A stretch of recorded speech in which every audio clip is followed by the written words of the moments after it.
Welcome to mega 9 TV burning topic. నేను మీ జనని. జమ్మూ కాశ్మీర్లో జరిగిన ఓ ఘటన ఇప్పుడు దేశం దృష్టిని ఆకర్షించింది. నెల రోజుల వ్యవధిలో ఓ గ్రామంలో 3 కుటుంబాలకు చెందిన 17 మంది ఒకే రకంగా చనిపోవడంతో ఇప్పుడు చర్చనీయాంశంగా మారింది.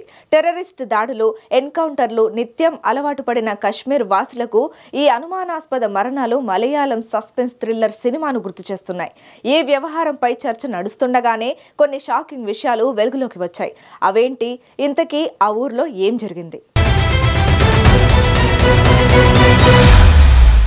జమ్మూ కాశ్మీర్లోని రజౌరి జిల్లాలోని ఓ చిన్న గ్రామం బదాల్. ఈ ఊరిలో నెల రోజుల వ్యవధిలో జరిగిన 17 అనుమానాస్పద మరణాలు రాష్ట్రంలోనే కాకుండా దేశవ్యాప్తంగా తీవ్ర ఆందోళనను రేపుతున్నాయి. 3 కుటుంబాలకు చెందిన 17 మందిలో 13 మంది పిల్లలు, 4 పెద్దలు అంతుచిక్కని వ్యాధితో బాధపడి మృతి చెందారు. జ్వరం, శ్వాస తీసుకోవడంలో ఇబ్బంది, స్పృహ కోల్పోవడం వంటి లక్షణాలతో ఈ మరణాలు సంభవించాయి. ఈ ఘటన గ్రామస్తుల్లో భయాందోళనలను రేకెత్తించింది. దీంతో దాదాపు 350 మంది గ్రామస్తులను పునరావాస ప్రాంతాలకు తరలించారు.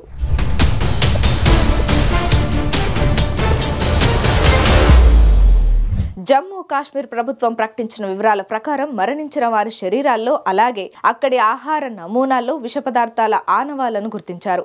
వీటిలో ఆర్గానోపాస్పరస్ విషం ఉండవచ్చని భావించారు. దీనికి చికిత్స అందించడంతో రజౌరి, జమ్మూ, చండీగఢ్లోని ఆసుపత్రుల్లో ఉన్న 11 మంది రోగులు కోలుకున్నారు. అయితే ఈ విషయం ఎలా వచ్చింది, దీని ఖచ్చితమైన మూలం ఏమిటనేది ఇంకా స్పష్టంగా తెలియలేదు. వ్యాధి అయితే కొత్త కేసులు గత 3 వారాలుగా నమోదు కాలేదు. చికిత్స పొందిన రోగులందరూ కోలుకున్నారు. అయినప్పటికీ ఈ మరణాలకు ఖచ్చితమైన కారణం తెలియకపోవడం వల్ల భయం కొనసాగింది. సిబిఐ విచారణ జరిగితే మరణాల వెనుక అసలు నిజం బయటపడుతుందని అందరూ భావించారు. అయితే ఇక్కడ ఈ వ్యవహారం కీలక మలుపు తిరిగింది.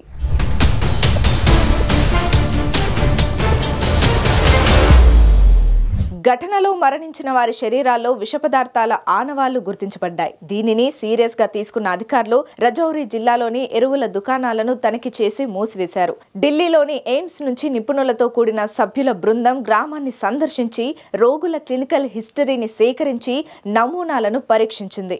ఈ ఘటనలో ఉగ్రవాద కోణం ఉండవచ్చనే అనుమానంతో జమ్మూ కాశ్మీర్ నేషనల్ కాన్ఫరెన్స్ ఎమ్మెల్యేలు సిబిఐ విచారణను డిమాండ్ చేశారు.